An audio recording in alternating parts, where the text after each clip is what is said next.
نحمده ونصلي على رسوله الكريم أما بعد قال الله تبارك وتعالى في كلامه المجيد أعوذ بالله من الشيطان الرجيم بسم الله الرحمن الرحيم ومن يعمل من الصالحات من ذكر أو أنثى وهو مؤمن فأولئك يدخلون الجنة ولا يظلمون نقيرا. علماء کرام، عزیز دوستو، اسلامی بھائیوں اور اسلامی بہنوں، اللہ رب العزت نے انسانوں کو مختلف نعمتوں سے نوازا ہے، بڑی نعمتوں سے نوازا ہے جس کو ہم گن نہیں سکتے ہیں، جو گنتی سے باہر ہے. اللہ رب العزت نے ہمیں جسم کی نعمت دی، ہمیں اولاد کی نعمت دی، ہمیں مال و دولت کی نعمت دی، ہمیں بیوی کی نعمت دی، میاں بیوی کی نعمت دی، اور سب سے بڑی نعمت اللہ رب العزت نے ہمیں دین کی نعمت سے سرفراز کیا. دین کی نعمت ہمارے لیے دنیا کی سب سے بڑی اور بیش بہا نعمت ہے. اس نعمت کا دنیا کی اور کسی نعمت سے مقابلہ نہیں کیا جا سکتا. یہ بڑی عظیم اور بہت ہی قیمتی نعمت ہے. اللہ رب العزت نے جتنی نعمتیں ہمیں ودیعت فرمائی، اللہ رب العزت نے کائنات کے اندر ہمارے لیے جو نعمتیں رکھی ہیں، اللہ کی جو احسانات، برکات اور جو نعمتیں اللہ کی ہیں، ان نعمتوں کا تقاضا تھا کہ ہم رب العالمین کی تعریف بیان کرتے. نعمتوں کا تقاضا تھا کہ ہم رب کا گن گاتے، نعمتوں کا شکریہ ادا کرتے. اللہ رب العزت نے جو نعمتیں دی، اس نعمت کا خیال کرتے ہوئے اس پروردگار کا شکریہ ادا کرتے جس نے ہمیں یہ انمول نعمتیں دی ہیں. لیکن بجائے اس کے کہ نعمتوں کا شکریہ ادا کریں، اللہ کا گن گائیں، ہم جو ہے مختلف چیزوں میں مشغول ہو گئے. جنہیں رب نے دولت دی وہ مستیوں میں، رنگ رنگیوں میں، عیش و عشرت میں، اور نہ جانے زندگی کے کون سے کاموں میں مشغول ہو گئے. جنہیں اللہ تعالیٰ نے صحت دی وہ اپنے جسم کو برائیوں میں لگایا ہوا ہے. جنہیں اللہ تعالیٰ نے آنکھ دی وہ آدمی اپنی آنکھوں کو غلط استعمال کر رہا ہے. جنہیں اللہ تعالیٰ نے ہاتھ اور پیر دیا، اپائش نہیں بنایا، وہ اپنے ہاتھ اور پیر کا غلط استعمال کر رہا ہے. جنہیں اللہ تعالیٰ نے اولاد دی اس کے ذریعے دنیا طلب کر رہا ہے. جنہیں اللہ تعالیٰ نے دنیا کے اندر دولت دی، شہرت دی، مقام دیا، مرتبہ دیا، حیثیت دی، وہ اپنے ان چیزوں کے ذریعے، ان نعمتوں کے ذریعے دنیا کمانے میں لگا ہوا ہے. اور اللہ رب العزت نے اس کا نقشہ کھینچا ہے. قرآن مقدس کے اندر اللہ تعالیٰ نے ذکر کیا، الہاکم التکاثر، تمہیں زیادتی کی چاہت نے غافل کر دیا، برباد کر دیا، تاؤس کر دیا. تو یہ زیادتی ہمیں رب سے غافل کر دیا، یہ کثرت نعمت ہمیں اللہ سے دور کر دیا، یہ احسانات، یہ انعامات خداوندی، اس نے ہم کو رب سے دور کر دیا. جبکہ ہمیں ان چیزوں کے ذریعہ رب سے جڑنا تھا، رب سے قریب ہونا تھا، رب کا گن گانا تھا، رب کا شکریہ بجا لانا تھا. اور اے خواب غفلت میں پڑے مسلمان ماں اور بہنوں اور مردوں، اے عیش و عشرت میں پلنے والے، بنگلوں پر فخر کرنے والے، اپنی دولت پر جو فانی ہے، اپنی حیثیت پر جو جانی ہے، اور اس دنیا پر جو دعوے مفارقت دینے والی ہے، اترانے والوں، یہ دنیا کام نہیں آنے والی. یہ دولت، یہ ہستی، یہ پہنچ، یہ مرتبہ، یہ مقام، یہ رتبہ سب دھرا رہ جائے گا. اگر ہمیں کچھ کام آئے گا آخرت میں تو ہمارا عمل کام آئے گا، چاہے اچھا ہو چاہے برا ہو.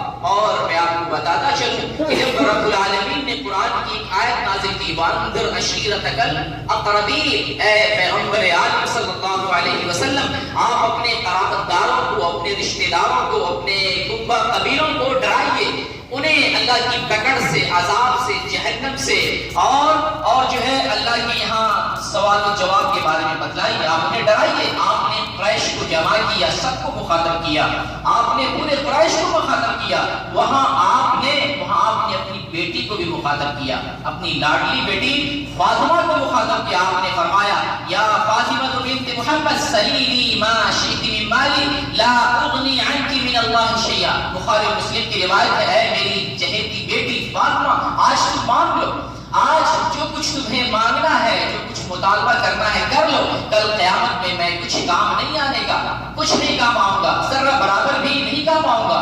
دوسری روایت کے اندر آیا ہے کہ اے فاطمہ، تم اپنے آپ کو جہنم کی آگ سے بچاؤ، خود کو جہنم سے بچاؤ، اس لیے کہ کل قیامت میں اللہ کے سامنے جب محاسبہ ہوگا تو ذرہ برابر بھی نفع نقصان کا میں تیرے لیے اختیار نہیں رکھتا.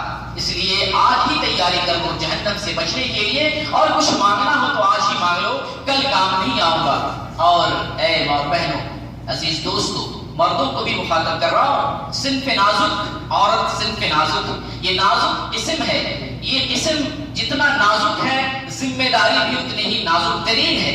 عورت صنف نازک ہے، میٹھی میٹھی باتوں میں بہل جاتی ہے، عورت صنف نازک ہے، چھوٹی چھوٹی باتوں پر ایمان ڈگمگا لیتی ہے، عورت صنف نازک ہے، مختلف کام سے، دنیا کی رنگینیوں سے، آدمی کی آواز کی کشش سے، دنیا کی محبت میں یا دنیا کی جو ہے لطافت میں وہ جو ہے اس کے اندر لچک پیدا ہو جاتی ہے، اور جانتے ہیں عورتیں ان میں محو ہو جاتی ہیں۔ یہاں مردوں کی ذمہ داری بنتی ہے اپنے گھر کی بہو بیٹی، اپنے گھر کی عورت، اپنی بیوی اور اپنے گھر کے خاتون کو کنٹرول میں رکھے، انہیں اسلام بتائے، انہیں دین بتائے، شریعت سے واقف کرے۔ اور جو ہے عورت جب بہن ہوتی ہے یا بیٹی ہوتی ہے، میں آپ کو نزاکت بتاتا ہوں، جب عورت بہن یا بیٹی ہوتی ہے اسے بہت سنبھال کر کے رکھنا پڑتا ہے۔ اگر کہیں بدنامی کا چھینٹا یا داغ اس کے دامن پر آ جائے تو جہاں بھائی کو رسوائی ہوتی ہے وہاں والدین کے لیے ذلت و رسوائی کا سبب بن جاتی ہے، اور شادی میں ہزار رکاوٹیں درپیش ہوتی ہے۔ اور جب عورت جب جو ہے بیوی بنتی ہے تو اپنے شوہر کے لیے بہترین خدمت گزار بننا چاہیے، ایک انمول تحفہ ہونا چاہیے، جیسا کہ حدیث کے اندر کہا گیا دنیا کی سب سے بہترین اور انمول چیز ہے تو وہ المرأۃ الصالحہ، وہ نیک عورت ہے، وہ نیک عورت کا کردار شوہر کے لیے بیوی بننے کے بعد جو ہے۔ اور کہا بھی گیا ہے کہ جب تم شادی کرو تو دیندار عورت کا انتخاب کرو، زندگی کی شروعات ہوتی ہے۔ اگر ہم نے فاحشہ، فاجرہ، بدبخت، بغیرت یا جو ہے زنا کرنے والی اگر ایسی عورت کا انتخاب کر لیا زندگی کے لیے، نہ صرف ہماری زندگی اجیرن ہوگی، ایک خاندان کی زندگی اجیرن ہو جائے گی، اولاد کی زندگی اجیرن ہوگی، شوہر کو لے ڈوبے گی، اور نہ جانے عورت تو کتنا ہے ہی اپنے ساتھ کتنے کو اپنے فتنے میں بہا لے جائے گی۔ عورت پوری دنیا کو بہا سکتی ہے، ایک عورت پورے قبیلے کو گمراہ کر سکتی ہے، ایک مرد ایک خاندان کو نہیں سدھار سکتا، لیکن ایک عورت ایک قبیلے کو، ایک بستی کو، ایک ملک کو بگاڑ سکتی ہے، اس کے جمال میں، اس کے چہرے میں، اس کے جسم کے اندر اور اس کی زندگی کے اندر ایسی فطرت اور ایسی خاصیت رکھی گئی ہے۔ اس لیے میرے بھائی اپنی عورتوں کو ہمیں کنٹرول میں رکھنا ہے، اسلام بتانا ہے، اسلام کی اسلامی تربیت سے آگاہ کرنا ہے۔ آج میں مثالی خاتون، مثالی بیوی کے عنوان صاحب کے سامنے کچھ باتیں رکھنا چاہتا ہوں سوال کے ذریعے۔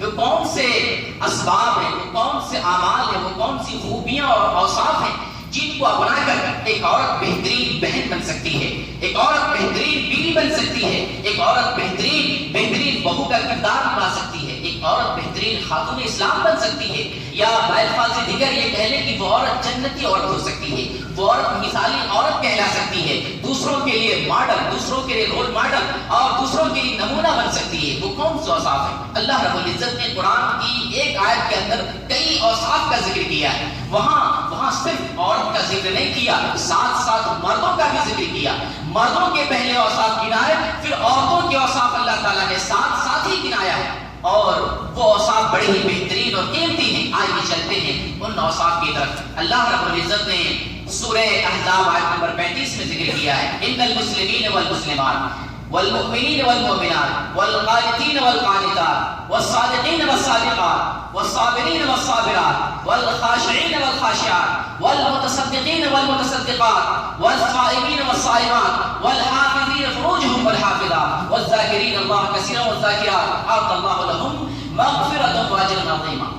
اللہ تعالیٰ نے اس آیت کے اندر 10 خوبیوں کا تذکرہ کیا، 10 خوبیاں مردوں کے لیے، 10 خوبیاں عورتوں کے لیے۔ میں عورتوں کی طرف چلتا ہوں اور انشاءاللہ اس کو مردوں پر بھی قیاس کر لیں گے۔ عورت کی پہلی خوبی ہے کہ عورت مثالی عورت کے لیے بہترین ماں، بہترین بہن، بہترین عورت، خاتون اسلام، مسلمان ایمان والی عورت بننے کے لیے، مثال والی عورت بننے کے لیے پہلی خوبی ہے کہ وہ عورت مسلمان جس کا ہم نے زندگی کے لیے انتخاب کیا ہے، بیوی بنایا، شریک حیات بنایا، شریک سفر بنایا ہے، بلکہ یہ کہہ لیں قیامت میں بھی اگر نیک ہوگی تو ہمارے کام آئے گی۔ ہم نے زندگی کا ہم نے اسے جو ہے رفیق بنایا، ہم ساتھی بنایا ہے۔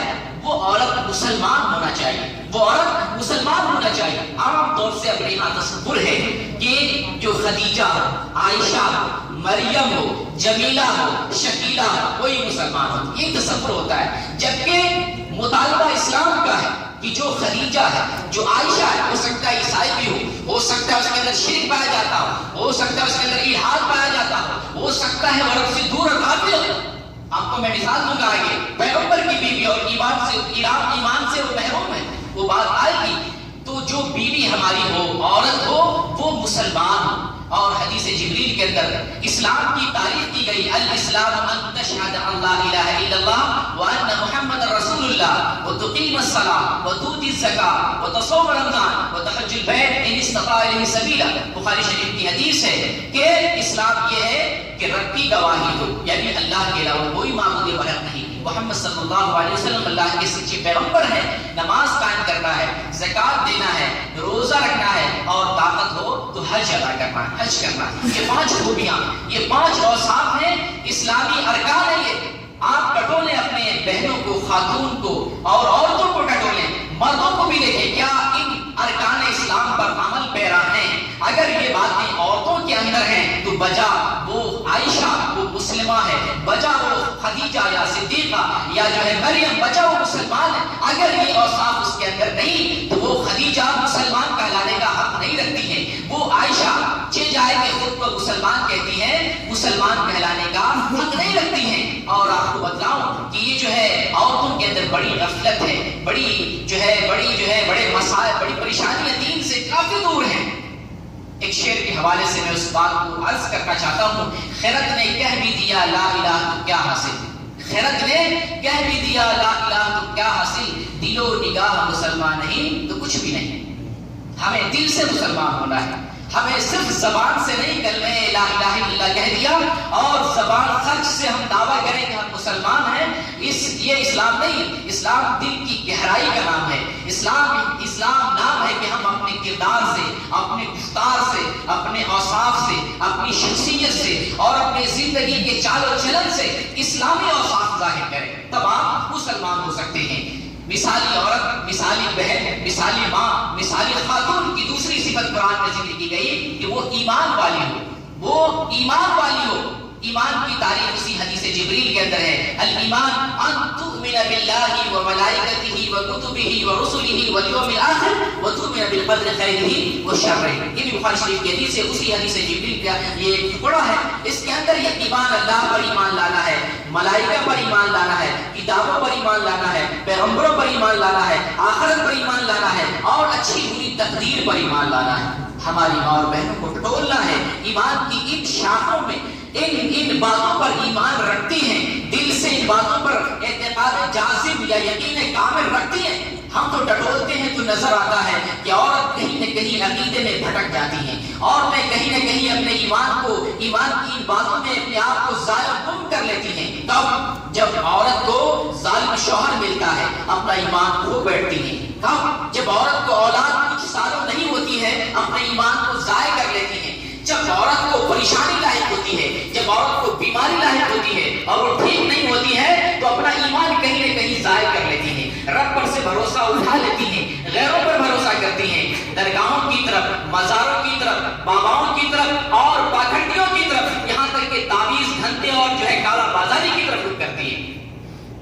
چونکہ یہ صنف نازک ہے، چھوٹی چھوٹی باتوں سے متاثر ہو جاتی ہیں اور اپنے ایمان کو ٹکمک ٹول کر لیتی ہیں. جبکہ ہماری ذمہ داری ہے مردوں کی جو سرپرست ہیں، حاکم ہیں، عورتوں کی ان کی ذمہ داری ہے کہ ایمان والے کا انتخاب کرے، مسلمان عورت کا انتخاب کرے کہ کوئی بات بتانے میں بھی پریشانی نہ ہو، اور اگر ہم بتائیں تو ہماری باتوں کو تصدیق کریں. ایمان کا جب چرچا آتا ہے تو عورتوں کے لیے میں کہنا چاہتا ہوں، مجھے یاد آتی ہے عمار بن یاسر رضی اللہ تعالیٰ عنہ کی والدہ، جب انہیں ایمان کے مقابلے میں شہید کر دیا گیا. ایک طرف ایمان تھا، دوسری طرف شہادت تھی، ایک طرف جنت تھی، دوسری طرف موت تھی، ایک طرف زندگی توبہ، دوسری طرف آخرت کی کامیابی تھی. آخرت کی کامیابی کو گلے لگایا، شہادت کو گلے لگایا، جنت کو گلے لگایا، لیکن اپنے ایمان کا سودا نہیں کیا.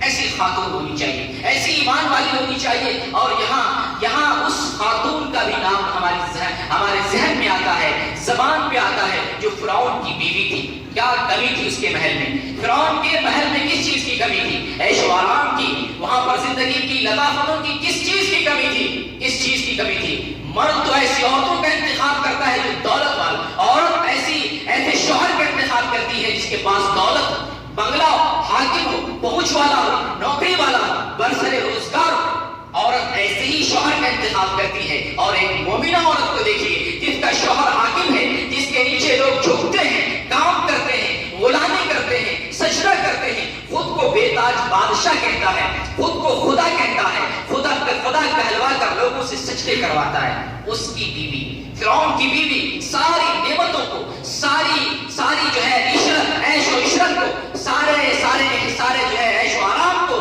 دنیا کے تمام نعمتوں کو، فرعون کی تمام آشائشوں کو لات مار دیتی ہے، اور آخرت کی کامیابی کو، آخرت کی جنت کو اپنے ہاتھوں لگاتی ہے وہ ایمان والی۔ اللہ تعالیٰ نے قرآن میں اس کا ذکر کیا، خوش نصیب ہے وہ، اللہ تعالیٰ نے اس کا نام، فرعون اتنا ظالم، اللہ تعالیٰ نے اس کے ظلم کا تذکرہ کیا اور اس کی بیوی کا ایمان کا تذکرہ کیا۔ اللہ تعالیٰ نے قرآن میں سورہ تحریم آیت نمبر 11 میں ذکر کیا، وَضَرَبَ اللَّهُ مَثَلًا لِلَّذِينَ آمَنُوا امْرَأَتَ فِرْعَوْنَ إِذْ قَالَتْ رَبِّ ابْنِ لِي عِندَكَ بَيْتًا فِي الْجَنَّةِ وَنَجِّنِي مِنْ فِرْعَوْنَ وَعَمَلِهِ وَنَجِّنِي مِنَ الْقَوْمِ الظَّالِمِينَ۔ اللہ تعالیٰ لوگوں کے لیے مثال بیان کرتا ہے فرعون کی بیوی کی، کتنی بڑی ہستی ہے۔ فرعون کی بیوی رب سے دعا کرتی ہے، یا باری الہ، یا میرے مولا، یا خدا، مجھے جنت میں اپنے پاس ایک مکان بنا دے۔ یہ ہے ایمان، رب سے جنت کا مطالبہ کرے، رب سے پکڑ سے بچنے کا مطالبہ کرے۔ یہ فرعون کی بیوی عیش و آرام میں پلنے والی، ایمان کو جو ہے ترجیح دیتی ہے، دنیا کی ساری دولتوں کو لات ٹھوکر مارتی ہے، رب سے دعا کرتی ہے، یا بارے الہ، ہمیں اپنے پاس ایک محل بنا دے، ایک مکان بنا دے، اور مجھے فرعون سے، اس کے کام سے اور ظالموں سے ہمیں نجات دے دے۔ ایسی خاتون ہونی چاہیے جو رب سے ہی دعا کرے، اور اگر دعا کرے تو جنت کا سوال کرے، جنت کا مطالبہ کرے، اپنے ایمان کو مضبوط کرے۔ مثالی اور یہاں یہ بھی بتانا چاہتا ہوں کہ اسی آیت میں، سورہ تحریم کی اس آیت سے پہلے اللہ تعالیٰ نے جو آیت ذکر کی ہے، اس میں دو پیغمبروں کی بیوی کا تذکرہ کیا، ایک نوح علیہ السلام کی بیوی اور ایک لوط علیہ السلام کی بیوی۔ ایمان سے محروم تھی، پیغمبر کی رسالت پر ایمان نہیں لایا، رب کا انکار کیا، ایمان باللہ کا انکار کیا۔ پیغمبر عالم، پیغمبر کی بیوی ہونے کے باوجود اللہ تعالیٰ نے کہا کہ یہ سب جہنم میں جائے گی، یہ سب جہنم رسید کی جائے گی۔ تو آپ یہ نہ سمجھیں ہمارا نام خدیجہ ہے، ہمارا نام عائشہ ہے، امہات المومنین کا ہم نے نام رکھ لیا، ہم نے صحابیات کے نام پر نام رکھ لیا، یہ کچھ کام نہیں آئے گا۔ کام آئے گا تو ایمان آئے گا، اسلام آئے گا، دین آئے گا، شریعت آئے گی۔ تو یہ مومنہ عورت کی، مثالی عورت کی دوسری صفت تھی۔ اللہ تعالیٰ نے تیسری صفت کا تذکرہ کیا کہ عورت قانتات ہو۔ قانتات کی دو تفسیر کی گئی، ایک ہے عبادت گزار اور دوسری تفسیر ہے وہ فرما بردار ہو۔ ویسے عورتوں میں بہت کم عبادت کا گزار ملے گی، اپنے گھر میں نماز پڑھنے والی، روزہ رکھنے والی۔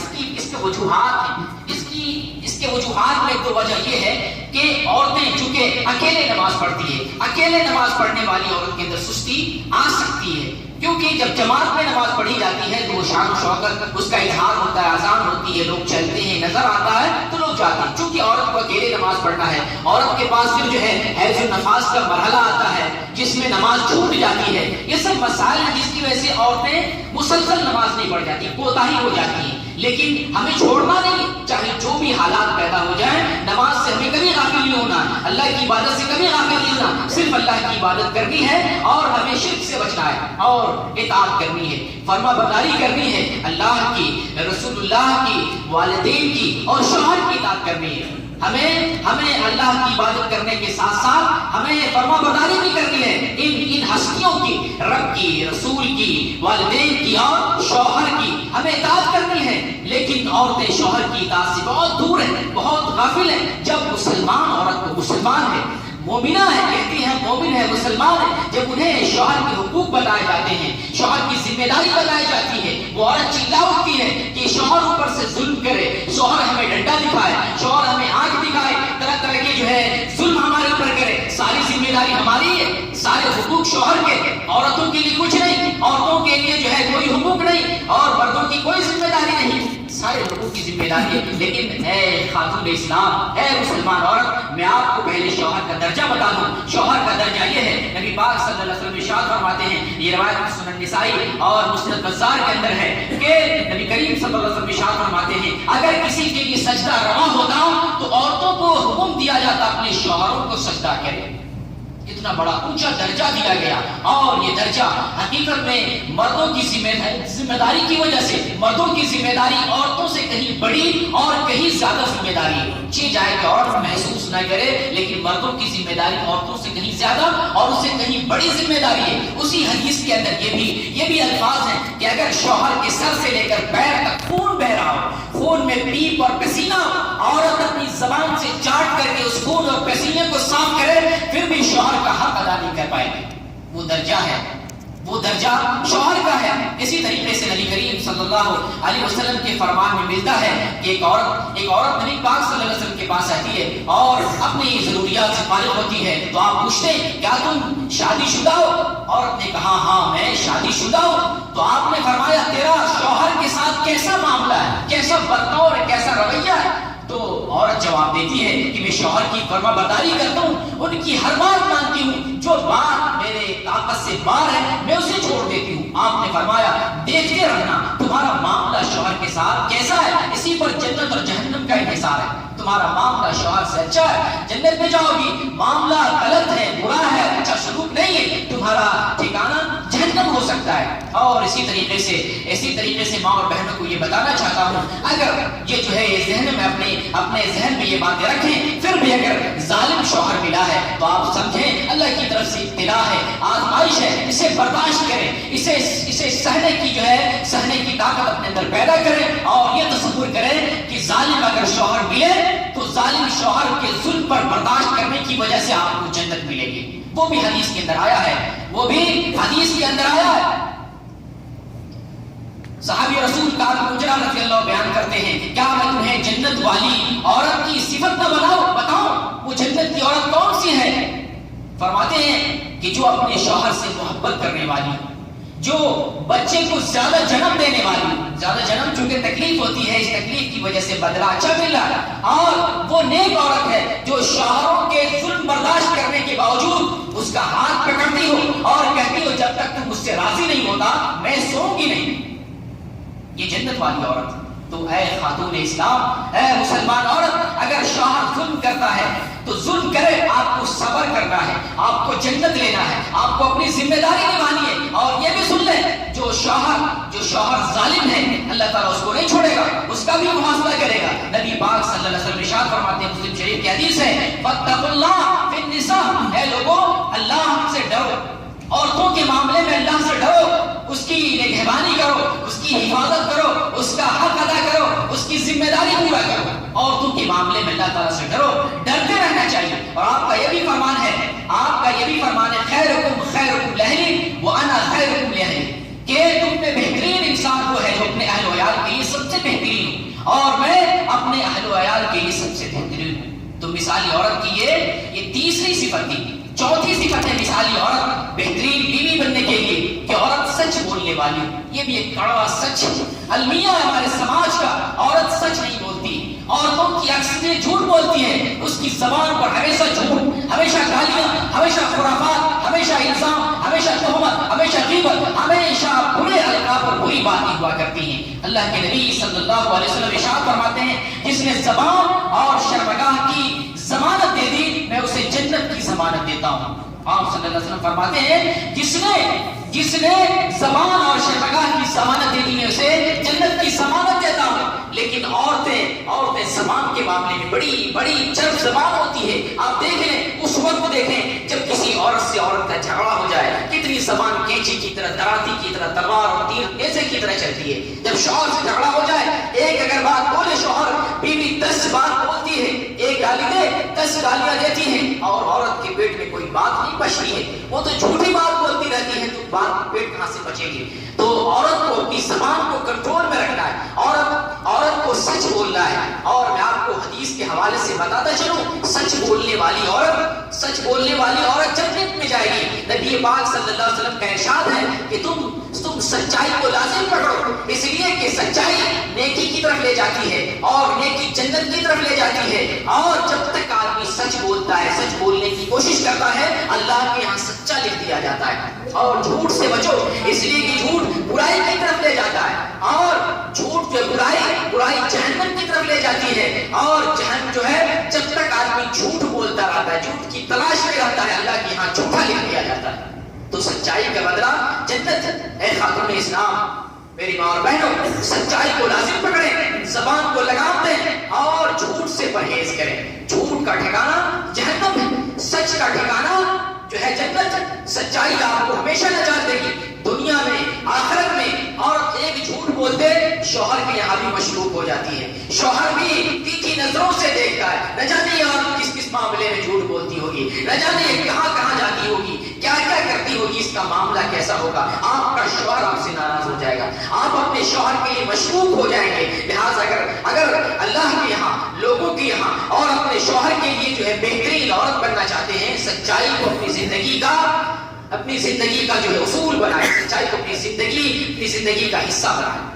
تو یہ سچ بولنے والی عورت اچھی عورت کی صفت ہے۔ اچھی عورت کی صفت، پانچویں صفت اللہ تعالیٰ نے جس کا ذکر کیا، وہ صبر کرنے والی ہے۔ یہاں آپ کو بتاؤں کہ دنیا ابتلا ہے، آزمائش ہے، یہاں امتحان ہے۔ صرف عورتوں سے امتحان نہیں لیا جاتا، مردوں کا بھی امتحان ہوتا ہے۔ عورتیں سمجھتی ہیں کہ ہمارے شوہر ظالم ہیں، ہمیں دنیا کی مصیبتیں ملی، ہمیں اولاد نہیں ملتی، ہم جب شادی کر کے آتے ہیں ہزاروں ذمہ داری ہوتی ہے، کبھی فرصت نہیں ملتی، ہمیں آرام کرنے کا موقع نہیں ملتا، ہمیں طرح کی پریشانیوں سے دوچار ہونا پڑتا ہے۔ مردوں کو بھی اللہ تعالیٰ آزماتا ہے۔ یہ دنیا آزمائش کی جگہ ہے، یہاں اللہ تعالیٰ ہر مخلوق کو آزماتا ہے، صرف انسان کو نہیں۔ اور اللہ تعالیٰ نے پیغمبروں کو آزمایا، اللہ تعالیٰ نے عظیم شان پیغمبروں کو، اولو العزم پیغمبروں کو، اللہ تعالیٰ نے نبی پاک صلی اللہ علیہ وسلم کو، اللہ تعالیٰ نے خلیل اللہ ابراہیم علیہ السلام کو آزمایا۔ ابراہیم علیہ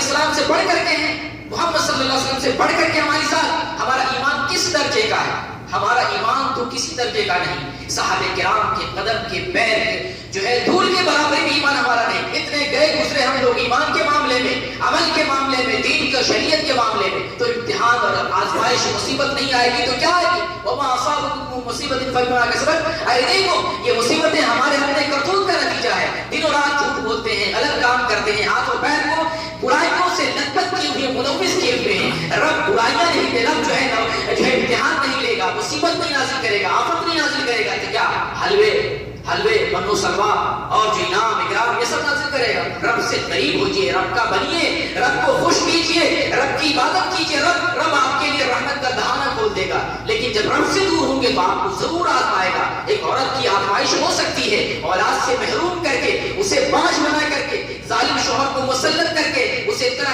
کی مصیبتوں میں سے دوچار کر کے پریشانیاں آ سکتی ہیں۔ لیکن ہمیں صبر کرنا ہے، ہمیں صبر کا دامن تھامنا ہے۔ صبر کا بدلہ جنت ہوتا ہے۔ اور آپ کو میں حدیث کے حوالے سے بتاتا چلوں صبر کیا چیز ہے۔ اور جو ہے ہماری ماں بہنوں نے جو گزر گئی، جو مومنہ تھی، جو اصل میں مسلمان خاتون تھی، ان کا صبر اور ان کا جو ہے ایمان کیسا تھا آپ کو بتاؤں۔ یہ جو ہے روایت بخاری اور مسلم کے اندر ہے۔ ایک سیاہ عورت، کالی عورت تھی، ایک کالی عورت تھی، نبی پاک صلی اللہ علیہ وسلم کی خدمت میں آئی اور اس نے عرض کیا، اے اللہ کے رسول، مجھے مرگی کا دورہ پڑتا ہے، میں گر جاتی ہوں، غشی کا عالم طاری ہو جاتا ہے، میرا بدن ننگا ہو جاتا ہے، آپ رب سے دعا کر دیجئے میں ٹھیک ہو جاؤں۔ اللہ کے نبی فرماتے ہیں اگر تم کہو تو میں دعا کر دوں تم ٹھیک ہو جاؤ، لیکن اگر تم صبر کرو تو صبر کا بدلہ جنت۔ اے خاتون اسلام، مسلمان عورت، میں اس حدیث کی روشنی میں آپ کو بتلاتا چلوں، یہ قصے کہانی افسانے نہیں، کسی ڈرانا باز نے، کسی افسانہ نگار نے لکھ دیا ہو، یہ سچائی ہے، یہ کڑوی سچائی ہے، ایمان والی عورت کا سچا واقعہ ہے یہ۔ میں آپ کو اس واقعے کے حوالے سے بتاؤں، وہ مومن عورت جس کے سامنے دو آپشن تھے، ایک بیماری تھی، دوسری طرف جنت تھی۔ ایک بیماری پر صبر کرنا تھا، دوسری آخرت کی کامیابی تھی۔ اس مومنہ عورت نے آخرت کو سنوارنا اپنی قسمت کا حصہ بنایا، اس نے جنت کو گلے لگایا، اس نے ایمان پر ثابت قدمی رکھتے ہوئے وعدہ کی کہ ہم صبر کریں گے لیکن جنت کو اپنے ہاتھ سے نہیں جانے دیں گے۔ نبی پاک صلی اللہ علیہ وسلم سے عرض کرتے ہیں کہ ہم بیماری پر صبر کریں گے، ہم بیماری پر صبر کریں گے. آپ رب سے صرف اتنا دعا کر دیجئے میں برہنہ نہ ہو پاؤں. رب سے نبی پاک صلی اللہ علیہ وسلم نے دعا کر دی. اگر آج کی خاتون ہوتی ایسی ایمان والی جو ہمارے سماج اور سوسائٹی میں خاتون پائی جاتی ہے، اگر اس ایمان اس درجے کی خاتون آج کے زمانے میں اس وقت زمانے میں وہ عورت ہوتی، آج کی عورت ہوتی، تو وہ کیا کہتی؟ میرے لیے دعا کرتی جلدی سے ٹھیک ہو جاؤں، بہت پریشان ہو گیا، زندگی کے لالے پڑ گئے، میرا دم گھٹ رہا ہے، میری زندگی عجیب ہو گئی، میں صحیح سے کچھ نہیں کر پا رہی ہوں. لیکن ایمان والی عورت تھی، صبر کرنا گوارا کیا. اس سے زیادہ دلدوز اور اس سے زیادہ خون کے آنسو رلا دینا واقعہ آپ کو سناتا ہوں. یہ واقعہ جو ہے، یہ واقعہ مسند احمد کے اندر، طبرانی کے اندر، ابن حبان اور حاکم کے اندر موجود ہے. صحیح واقعہ، صحیح سند سے مذکور، اس کی سند صحیح ہے. یہ ایک خاتون تھی، ایک عورت تھی، وہ فرعون کی بیٹی کی مشاطہ یعنی کنگھی کرنے والی نوکرانی. اس کا کام کنگھی کرنا تھا. ایک دن کنگھی کرتے کرتے ہاتھ سے کنگھی نیچے گر گئی. اس کی زبان سے، چونکہ وہ مومنہ تھی، مسلمان تھی، جب کنگھی گری اس کی زبان سے بسم اللہ نکل گیا. بسم اللہ. فرعون کی بیٹی سنتی ہے اور چونک جاتی ہے، تمہاری زبان سے یہ اللہ کا نام، رب اللہ تو میرا باپ ہے، فرعون اللہ ہے، تم نے کس کا نام لے لیا آج؟ کہا میرا اور تمہارا رب پروردگار اللہ کا ایسا ہو ہی نہیں سکتا. کہا ایسا ہی ہے، یہی حقیقت ہے. کہا میں تیری شکایت اپنے باپ سے کروں گی. کہا چلے جاؤ شکایت کر دو، کوئی پرواہ کوئی حرج نہیں. اس خادمہ کی، اس نوکرانی کی شکایت فرعون سے کی جاتی ہے. فرعون کا تصور اپنے ذہن میں لائے، کتنا خطرناک آدمی، کتنا ظالم اور جابر آدمی، کتنے لوگوں پر ظلم کیا، کس طریقے سے ظلم کی چکی میں انسانیت کو پیسا کرتا تھا. اس کا تصور اپنے ذہن میں رکھیں اور ایک نوکرانی کا واقعہ، اس کا ایمان آپ دیکھیں. وہ نوکرانی کہتی ہے کہہ دو اپنے باپ سے، کوئی فرق نہیں پڑے گا. فرعون کی بیٹی اپنے باپ سے شکایت کرتی ہے کہ فلاں نوکرانی تو اللہ کا نام لیتی ہے، کہتی ہے کہ میرا رب اللہ. فرعون نے اس نوکرانی کو بلایا اور پوچھا تم کس رب کی بات کرتی ہو، تم کس اللہ پر، کس رب پر، کس خدا پر ایمان لاتی ہو، ذرا بتاؤ. کہا ہے فرعون میرا اور تمہارا پروردگار اللہ، اکیلا اللہ تعالیٰ ہے. فرعون کہتا ہے تم میرے مذہب سے جو ہے پلٹ گئی ہو. اور وہ فرعون حکم دیتا ہے اپنے فوجیوں کو، کہتا ہے یہ گائے جو تانبے کی گائے ہے اسے پگھلاؤ، اسے روشن کرو اور اتنا پگھلاؤ کہ اتنا جوش لو کہ اس کے اندر تپش اور حرارت پیدا ہو. پھر اس خادمہ کو، اس نوکرانی کو بچوں سمیت اس میں ڈال دو. لہذا اس گائے کو، تانبے کی گائے کو پگھلایا گیا، جوش دیا گیا اور نوکرانی کے ایک بچے کو اس میں ڈال دیا گیا. یہاں تک کہ نوکرانی کے اس بچے کی باری آئی جو بچہ نوکرانی کے گود میں تھا. جب بچے کو چھین کر اس آگ میں، اس